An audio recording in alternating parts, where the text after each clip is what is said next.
Hi guys, এইটা হচ্ছে আমার নানি সব দেখাবে। এই বিরিয়ানির চাল, এই চিনি, এইটা ময়দা, এইটা আলু চালের আটা, এটা ডিম,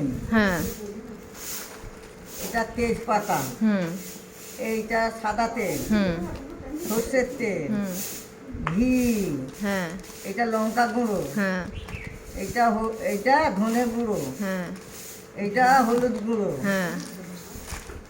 এইটা জিরে গুঁড়ো, এই 2 প্যাকেট সুজি, এই 2 প্যাকেট কিশমিশ, এই 4 প্যাকেট গরম মশলা, 2 প্যাকেট আর এটা মিট মশলা, 2 প্যাকেট সেমুন। আর হচ্ছে তোমার মুরগিটা কিনতে বাকি আছে, আর শাড়ি ব্লাউজ দেওয়া হবে, এটা তত্ত্ব যাবে। আর এখানে আলু পেঁয়াজ রসুন সব এখানে আছে ব্যাগে।